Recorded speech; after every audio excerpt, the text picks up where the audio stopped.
Today I'm going to show you some things that I've been making using a process called wet felting. I'm also going to show you the tools that you'll need if you would like to try this process yourself, and I'll also get you started on a project.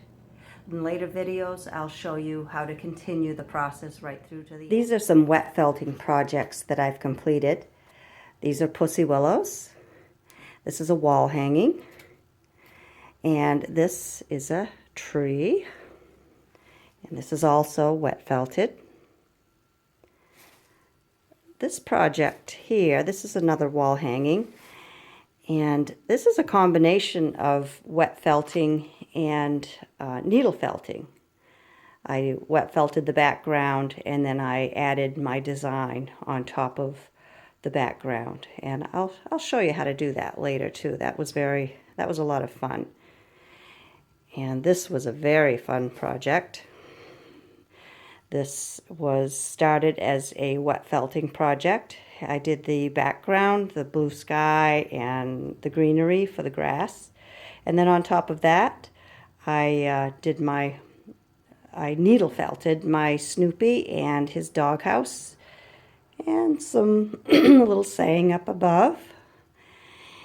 And also the flowers were needle felted. These are the items that I use when I do a wet felting project. First of all, we need some wool, and here are some different colors of wool, and also you will need some bubble wrap, and I buy a roll and I cut it to the size I want for my project. And if it's not wide enough, because the bubble wrap, it only comes in this width, which is 12 inches wide, and I will duct tape two pieces together if it's not wide enough for my project. So you will need bubble wrap, and you'll also need some open weave fabric, and I use tulle. It's very cheap and it has holes in it so the water and soap will seep through that onto your wool. So I use that. And also we're going to need some soap. And here I have some ivory soap and a grater. And I grate that into a bowl of hot water and dissolve it in there for use on my project. Next you'll need a bamboo mat. I have a couple of sizes here. I have a placemat size.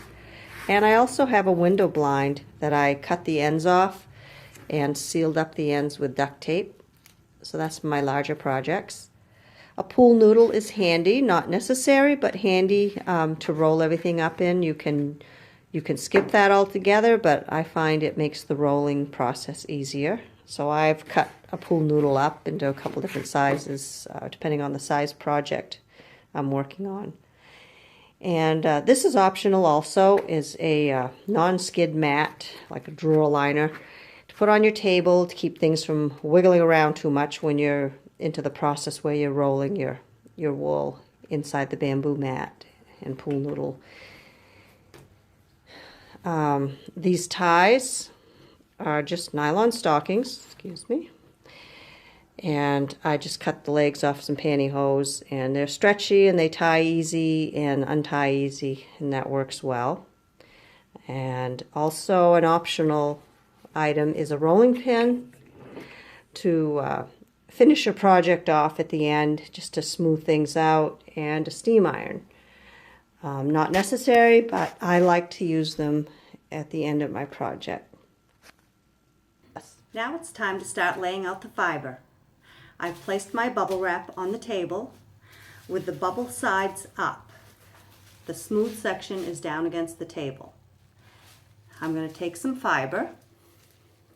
Okay, I have a length here, and I'm going to start placing the fiber on the bubble wrap. But what I'm going to do is pull off sections of fiber and lay them out in a rectangular section over this bubble wrap. I've chosen this size bubble wrap for this project, and I'm going to lay the fiber out covering just inside the edges of this bubble wrap.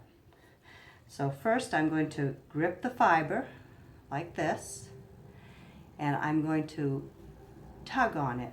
If I tug too close to my hand, I can't pull it apart, but if I put my hand down a little further and I tug, I can pull a section off. And I'm going to lay that right down here on the bubble wrap, like so. Get that in your view better. And then I'm going to lay down another section next to that one. And I'm going to make a row across of fiber.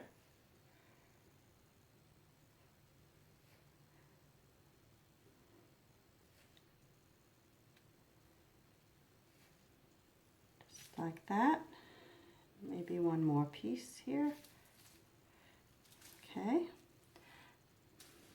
Then I'm going to start another row of fiber, and I'm going to shingle that or overlap it onto the first row. So I'm going to place it like that.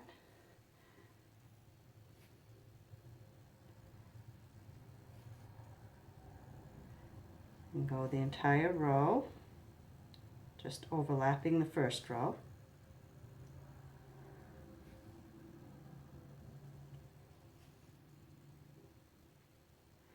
And then I'm going to do another row on top of that row.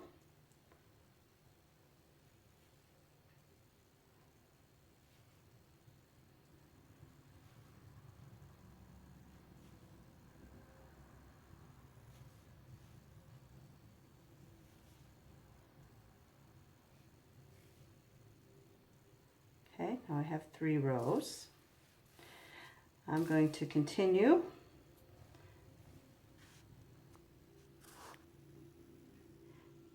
I have 4 rows of fiber going down my bubble wrap vertically, and now I'm going to place rows horizontally across these rows.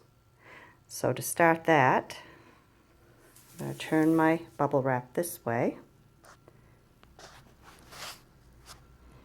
and start to place fiber in the other direction. So here's the first piece.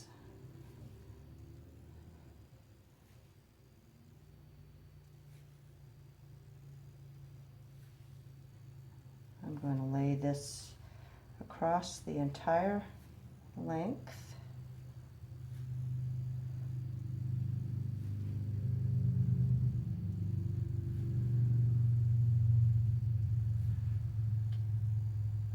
And then I'm going to start over, overlapping the next row.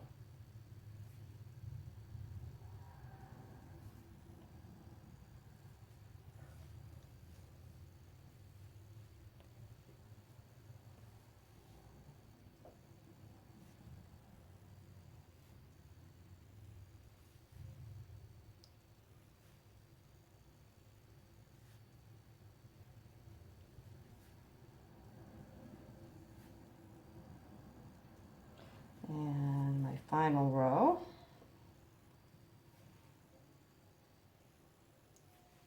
And don't worry about these wisps hanging off the edge, because that's part of the charm of the felting, or you can fix them later if you don't want wispy ends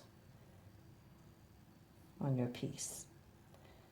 Okay, now again we're going to go vertically across. We have 2 layers of fiber here, a vertical direction, a horizontal direction.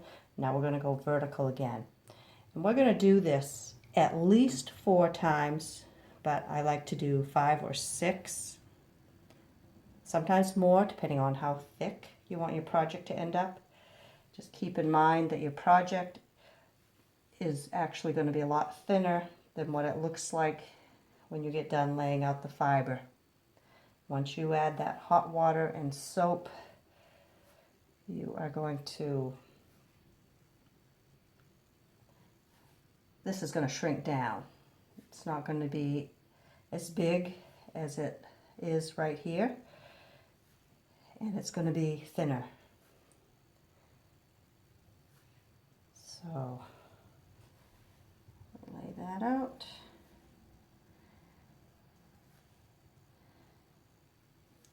And I'm going to continue to lay out a few more layers on top of these layers,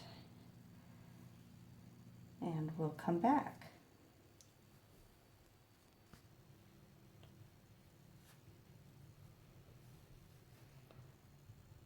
We are on row 4 now.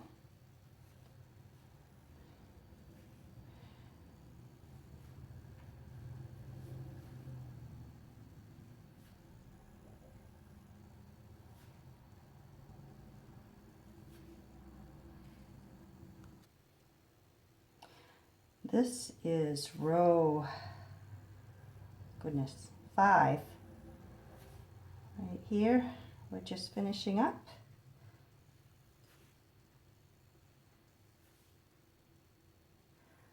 There, and I think we'll do one more row.